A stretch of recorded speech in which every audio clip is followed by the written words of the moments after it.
Hello students, good evening. Welcome back on my YouTube channel. Today we will start our next chapter, that is chapter number 4, exploring the magnets. Okay. मतलब जो चुंबक है उसके बारे में और ज़्यादा खोजबीन या फिर जानकारी प्राप्त करना। तो इस चैप्टर में हम ज़्यादातर हर जो कंसेप्ट है वो चुंबक के ऊपर आकर के मिलता है। ठीक है, तो इसको हम अच्छे से पढ़ेंगे कि किस तरीके से मैग्नेट की खोज हुई थी, क्या इसके यूजेस हैं। Okay, so now let's start. Reshma एक लड़की होती है। She live in the coastal town of the Kerala and is very fond of writing the short stories. Her grand mother love listening to her story. So Reshma was writing a new story to share with her grandmother on her 60th birthday. तो रेशमा जो एक लड़की है जो कि केरला में तटीय क्षेत्र में रहती है और उसको बहुत ही ज़्यादा शौक है स्टोरीज़ लिखने का। छोटी छोटी स्टोरीज़ लिखती है और उसकी जो दादी माँ है उनको उसकी स्टोरी सुनने का बहुत शौक है। ठीक है, बहुत अच्छे से बहुत प्यार से उसकी स्टोरी सुनती है। तो जो रेशमा है वो एक स्टोरी लिख रही है और वो अपनी ग्रैंड मदर को उनके 60वें जन्मदिन पर वो उसको सुनाएगी। ओके, तो story was based on a ship carrying the spices from the Kerala for the trade in the olden days. Reshma was aware that in those days the sailor used the star to find the direction at night. But in her story, a situation arose where the sailor got caught in a storm with an overcast sky and star were not be visible. तो ये जो कहानी है ये एक ship के ऊपर based है। मतलब एक समुद्री शिप होती है जो कि स्पाइसेस ले जा रही है केरला से। ठीक है, और पुराने दिनों की बात है। तो रेशमा जो है वो जानती है कि पुराने टाइम में जो सेलर होते थे वो स्टार का यूज़ करते थे रात के टाइम में जो आपका रास्ता है उसको खोजने के लिए। ठीक है, डायरेक्शन खोजने के लिए कि किस डायरेक्शन में जाना है। पर उसकी स्टोरी में एक सिचुएशन अराइज होती है कि जो नाव होती है, नाविक होते हैं, वो तूफान के अंदर फंस जाते हैं। अब आपको पता है कि जब तूफान आता है तो उस टाइम सारा आकाश कैसा होगा, बादलों से घिरा होगा। तो आकाश में एक भी जो स्टार है वो दिख नहीं रहा है। Reshma could not be take her story forward as she could not be think of a way for sailor to find the direction. She searched for information on the internet and her school library. She learned that the traveler used a device known as a magnetic compass for finding the direction. तो अब जो रेशमा है उसको अब ये समझ नहीं आ रहा है कि आगे कहानी को किस तरीके से ले जाया जाए। अब उसने क्या किया कि वो सर्च करने लगी ज़्यादा से ज़्यादा इसके बारे में कि अगर ऐसी कंडीशन हो तो उस टाइम जो सेलर है वो किस तरीके से अपना जो रास्ता है वो खोजेंगे। तो उसके लिए उसने इंटरनेट और स्कूल लाइब्रेरी का सहारा लिया और उसने ये जाना कि जो ट्रैवलर थे उस टाइम के वो यूज़ करते थे एक मैग्नेटिक कंपास को। ठीक है, डायरेक्शन फाइंड आउट करने के लिए मैग्नेटिक मतलब चुंबकीय कंपास होता था एक, उसका यूज़ करते थे और उससे उनको पता चलता था कि कौन सी डायरेक्शन में जाना है। तो ये जो है इस तरीके का कंपास होता था। Reshma had been seen the pencil boxes and the purses which had magnet to keep them close. A writing board in her school has also a duster with a magnet, but she had never looked at those carefully. She now became the curious to learn more about the magnet and magnetic compass. तो रेशमा ने काफ़ी चीज़ें देखी भी है, जैसे pencil box है, purses है, तो उनमें देखे होंगे कि मैग्नेट लगा होता है। पर कई बार ध्यान नहीं देते हैं हम सब कि इसमें क्या लगा है, ये एकदम से कैसे बंद हो रहा है। ठीक है, और उसी तरीके से ब्लैक बोर्ड जो स्कूल में है उसके पास जो डस्टर होता है ना मैग्नेट का, वो भी मैग्नेट का था, पर उसने कभी ध्यान नहीं दिया। अब उसको और ज़्यादा उत्सुकता होने लगी कि मैं उसके बारे में और ज़्यादा जानूं कि किस तरीके से जो मैग्नेट है वो काम करता है और मैग्नेटिक कंपास कैसी होती है और कैसे हम उसका यूज़ कर सकते हैं। ठीक है, the magnet use by seller in the olden days were be based on naturally occurring magnet known as the lodestones, which were be discovered in ancient time. Later on, the people found out that magnet could also be made from the pieces of the iron. Nowadays, we have magnet made of different material. तो जो magnet जो use होते थे पुराने time में, जो seller use करते थे, ठीक है, वो नेचुरली होते थे, वो नेचर से मिलते थे। उनको जो है आइडोस्टोन बोला जाता था। ठीक है, सबसे पहले उनको पुराने टाइम में सर्च किया था, बहुत पहले उसकी खोज हुई थी। बाद में जो पीपल थे उन्होंने आयरन के पीसीस से जो है मैग्नेट बनाया था। आज के टाइम में जो मैग्नेट है वो डिफरेंट मटेरियल से बनते हैं। Magnet that have found in school library and those use in pencil box sticker toy are also भी आर्टिफिशियल। जितने भी आप जो डिफरेंट थिंग्स में मैग्नेट देखते हैं वो सारे के सारे आर्टिफिशियल है, मतलब बनाए हुए होते हैं। The magnet can also be various shape some of which are shown. तो इस अलग अलग शेप के होते हैं, जैसे इस तरीके के bar magnet, U shaped magnet, ring magnet. ज़्यादातर इस तरीके का मैग्नेट आप लोगों ने देखा होगा, ring magnet. Do magnet stick to object made of the certain material only. क्या मैग्नेट सिर्फ कुछ ही मटेरियल के साथ चिपकता है?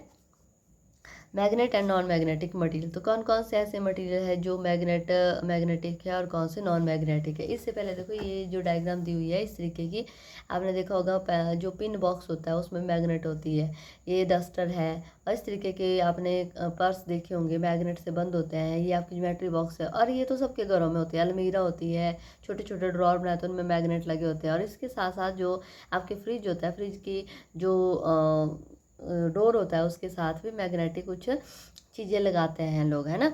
तो ये सारे जो है मैग्नेट से बने होते हैं। मैग्नेटिक और नॉन मैग्नेटिक मटेरियल कौन से एक्टिविटीज़ के लिए करेंगे हम?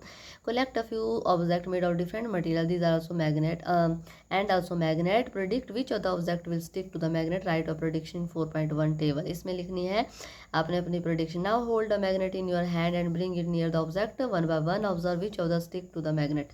तो अब क्या, पहले आपने ऐसे देखना है इनको, फिर पहले आपने आप बताना है कि ये कैसे होंगे, ठीक है। फिर उसके बाद मैग्नेट लेना है, फिर आपने उसको अटैच करना है।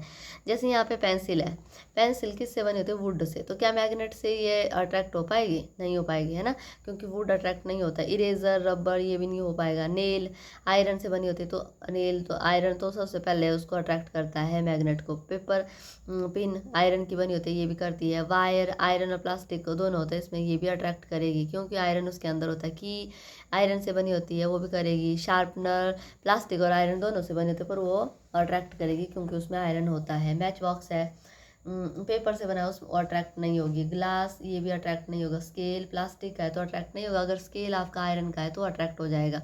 हैंडकरचीफ कॉटन का बना हुआ है तो ये भी अट्रैक्ट नहीं होगा। तो ये डिफरेंट थिंग्स यहाँ पर दी हुई है, इनको ही नीचे आपकी लिस्ट में लिखा हुआ है, ठीक है। Was your prediction correct for all the object? Which material stuck to the magnet?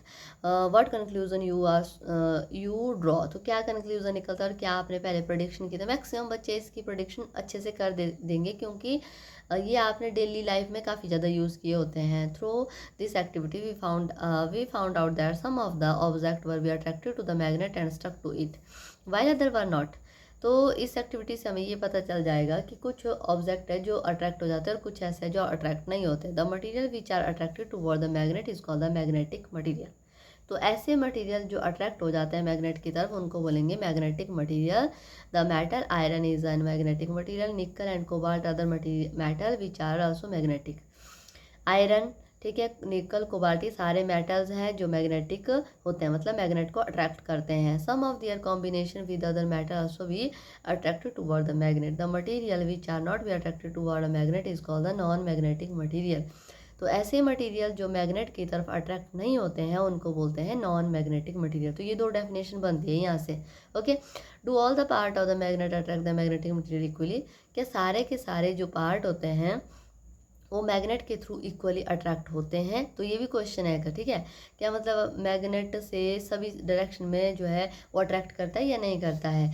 Which material list in table 4.1 were found to be non magnetic? तो कौन सा मटेरियल था 4.1 में जो नॉन मैग्नेटिक था? तो इसमें हमने कॉटन का हैंडकरचीफ देखा, है ना, और वुड की जो पेंसिल देखी वो नॉन मैग्नेटिक थी। पोल ऑफ मैग्नेट, अब देखो यहाँ से क्वेश्चन जो अराइज होता है उसका यहाँ पर आंसर मिलेगा कि पोल ऑफ मैग्नेट मतलब मैग्नेट में भी पोल होते हैं, मतलब डायरेक्शन होती है। एक डायरेक्शन, सेम डायरेक्शन जो है रिपेल करती है और डिफरेंट जो डायरेक्शन होती है वो अट्रैक्ट करती है। Activity 4.2 let us investigate. तो चलो इन्वेस्टिगेट करते हैं कि क्या और कैसे होता है। Spread the some iron filing very small pieces of the iron on the sheet of the paper. एक कागज लेना है, उसके ऊपर आपने आयरन के छोटे छोटे जो है पीसेज फेंक देने, बिखेर देने हैं। Place a bar magnet over them and tap the paper and observe carefully what happen to the iron filing. आपने बीच में एक जो मैग्नेट है उसको रख देना है, ठीक है, मैग्नेट बाहर रख देना है, इस तरीके का होगा। और फिर आपने धीरे से पेपर को टैप करना है, इस तरीके से करना है। Do you observe anything special that you on your they stick to the magnet? Do the iron feeling stick all over the magnet uniformly, क्या सारे सरफेस के ऊपर जो मैग्नेट है उसके सारे सरफेस के ऊपर जो आयरन है वो इक्वली अट्रैक्ट हो रहा है। Do the iron feeling stick all over the magnet uniformly, और do the iron feeling stick more at any some places, या फिर किसी स्पेसिफिक प्लेस के ऊपर जो है वो मैग्नेट के ऊपर ज़्यादा अट्रैक्ट हो रहा है आयरन। तो देखो इसमें दिख रहा है, ऑब्वियस बिल्कुल साफ दिख रहा है कि जो दो कोने दिए हुए हैं इसमें, है ना, साइड दी हुई है, उनमें ज़्यादा अट्रैक्ट हो रहा है, सेंटर में कम है। We find that the maximum iron filling stick near the end of the bar magnet as shown in figure 4.4, and while a very few iron stick on the remaining part of the magnet. If we are repeat this activity with the magnet of the other shape, do we get the same result? क्या अगर हम किसी और shape की magnet के साथ करते हैं तो क्या हमारे को सेम रिजल्ट मिलता है? These end of the magnet are called the two pole of the magnet. तो ये जो एंड है ना जिनके ऊपर ज़्यादा अट्रैक्ट हो रहा है उनको बोलते हैं एंड ऑफ द या फिर pole of the magnet. The north pole and the south pole, तो क्या बोलेंगे, एक नॉर्थ पोल हो गया और दूसरा साउथ पोल हो गया।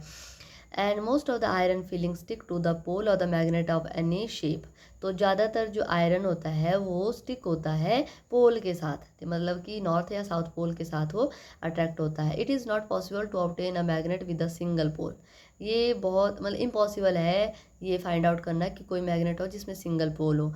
If a magnet is broken into smaller pieces, north and south pole always exist in pair even in the smallest piece of the magnet, a simple single north pole और the south pole can not exist. अगर आपका magnet छोटे से छोटे pieces में भी cut हो जाता है तब भी उसमें दो पोल आते ही आते हैं, नॉर्थ और साउथ पोल, ठीक है। सिंगल नॉर्थ पोल और साउथ पोल कैन नॉट, अकेला नॉर्थ पोल या अकेला साउथ पोल एग्जिस्ट नहीं करता है। Can we find the magnet with a single pole, तो यहीं से आंसर मिल गया, no, there is no magnet with a single pole. Okay, next one is the finding the direction. अब डायरेक्शन कैसे पता चलती है मैग्नेट की हेल्प से कि कौन सी डायरेक्शन कहाँ पर है। एक्टिविटी 4.3 लेट अस एक्सपेरिमेंट, तो एक्सपेरिमेंट हमने करना है, क्या करेंगे, suspend a bar magnet with the thread tied to the middle of the magnet as shown in figure 4.5। तो क्या करना है, आपने एक बार मैग्नेट लेना है, ठीक है, इस तरीके से उसको लटकाना है टेबल के सहारे से। Okay, you may find that adjust the position of the string till the magnet is balance horizontally, तो आपने इस तरीके से उसको लगाना है कि मैग्नेट आपका हॉरिजॉन्टली बैलेंस हो सके। Now rotate the magnet gently in the horizontal direction and let it come to rest. अब क्या करना है, इसको रोटेट करना है अपने, ठीक है, मतलब घुमाना है इस तरीके से, और इसको जो है अपने आप रेस्ट के ऊपर आने देना है। Mark the position corresponding to the end of the magnet on the ground और on the piece of the paper stick to the ground. अब जो नीचे पेपर के पीस आपने रखे होंगे ना वो देखने हैं आपने। Join this two point on the ground with a line, अब जो दो एंड होंगे उनको आपने जो है ज्वाइन करना है। This line indicate the direction along with the magnet come to rest. अब आपने क्या करना है, इसको मार्क करना है कि कौन सी डायरेक्शन में जो ये रेस्ट पर आ रहा है, ठीक है। नाउ अगेन रोटेट, फिर से आपने जो है इसको रोटेट करना है और इसको धीरे से अपने आप जो है इसको आपने रेस्ट पर आने देना है, ठीक है। Does a magnet rest along the same line, क्या अब मैग्नेट सेम उसी डायरेक्शन में जो है वो रेस्ट पे आ रहा है। तो ये जो लड़की क्या बोल रही है, which direction does the line indicate along with the magnet rest, तो कौन सी डायरेक्शन में जो मैग्नेट है वो रेस्ट पे आता है। How can we find it out, तो कैसे पता लगाएंगे कि कौन सी डायरेक्शन में आ रहा है और कौन सी डायरेक्शन इसमें शो हो रही है, नॉर्थ पोल कौन सा है, साउथ पोल कौन सा है। We have notice the direction where the sun arises और सेट, अगर हम देखते हैं कि सन कौन सी डायरेक्शन में राइज होता है, कौन सी डायरेक्शन में सेट होता है, तो आपको पता है कि सन ईस्ट से राइज होता है और वेस्ट में सेट होता है, डूबता है। We have an approximate idea where east और द वेस्ट इज, तो हम इससे पता लगा सकते हैं कि ईस्ट कौन सी डायरेक्शन में और वेस्ट कौन सी direction has we are locate the direction along with the magnet test, तो इसकी हेल्प से हम ये पता लगा सकते हैं कि कौन सी डायरेक्शन में जो है ईस्ट है, कौन सी डायरेक्शन में वेस्ट है। ये आपको पहले ही पता है कि जो नॉर्थ पोल है, जो सेम पोल होंगे ना वो एक दूसरे को रिपेल करते हैं और जो अपोजिट पोल होते हैं वो एक दूसरे को अट्रैक्ट करते हैं, ठीक है। अगर आपके पास 4 पोल है इस तरीके से, अब आपको पता है कि आपके ईस्ट में जो है सन राइज करता है और वेस्ट में वो क्या कहता है, डूबता है। ईस्ट वेस्ट नॉर्थ साउथ, ठीक है।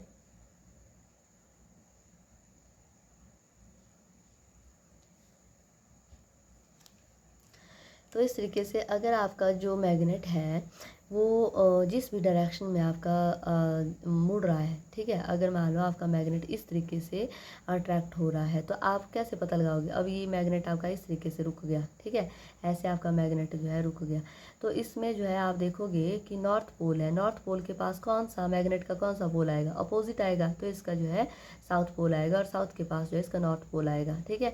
तो इस तरीके से आप मैग्नेट का पोल बता सकते हो कि मैग्नेट का ये वाला पोल जो है साउथ ईस्ट के बीच में इसका नॉर्थ पोल है, और वेस्ट और नॉर्थ के बीच में इसका साउथ पोल है, ठीक है। तो इस तरीके से आप इसको पता लगा सकते हैं, okay. A freely suspended magnet come to rest along the north south direction. तो जो फ्रीली मैग्नेट है वो रेस्ट पर कौन सी डायरेक्शन में आता है? नॉर्थ साउथ डायरेक्शन में आता है। The end of the magnet at that point toward the north direction is called the north seeking pole और the north pole of the magnet. तो उसको हम नॉर्थ सीकिंग पोल या फिर north pole of the magnet बोलेंगे। The other end of the point toward the south direction is called the south seeking pole और the south pole of the magnet. तो जो south पोल की तरफ जाएगा उसको बोलेंगे साउथ सीकिंग और south pole of the magnet. A freely suspended magnet rests along the north-south direction because our Earth itself behave like a giant magnet। तो ये जो freely suspended था, freely घूम रहा था, जो रुका हुआ था आपका, पहले घूम रहा था फिर वो रुक गया था मैग्नेट, वो आपको जो है डायरेक्शन का पता लगाएगा। क्यों, कैसे पता लगा रहा है? क्योंकि हमारा जो अर्थ है ना उसके भी दो पोल है ना, और जो हमारा अर्थ है वो एक मैग्नेट की तरह काम करता है, ठीक है। और उससे हम पता लगा सकते हैं कि आपका जो मैग्नेट है वो किस डायरेक्शन में जा रहा है। Repeat this activity with the small iron bar in the place of the bar magnet. तो बार मैग्नेट के साथ भी आप इसको कर सकते हैं। तो यहाँ पे दिया भी हुआ है, this one is the east west and this one is the north and this one is the south, ठीक है। और ये आपका नॉर्थ साउथ में ये जो कंपास जो है वो जा रहा है। तो नॉर्थ साउथ में फिर आप पता लगा सकते हैं कि ये जो है नॉर्थ और साउथ, नॉर्थ पोल इस साइड है, साउथ पोल इस साइड है, तो आपका जो बार है वो वैसा होगा, ओके। आज का टॉपिक हम यहीं पर रोक देते हैं। नेक्स्ट जो क्लास है वो यहाँ से आगे हम करेंगे, ठीक है। तो किस तरीके से आप डायरेक्शन फाइंड आउट करते हैं तो मैग्नेट की हेल्प से आपको पता लग जाएगा, ठीक है। जैसे हमने पढ़ा उस तरीके से अगर आप करते हैं तो आपको पता लग सकता है कि किस तरीके से कौन सी डायरेक्शन कौन सी है, ओके। तो इस क्लास को हम यहीं पर स्टॉप करते हैं। नेक्स्ट क्लास में नेक्स्ट वीडियो में मिलेंगे। Thank you so much.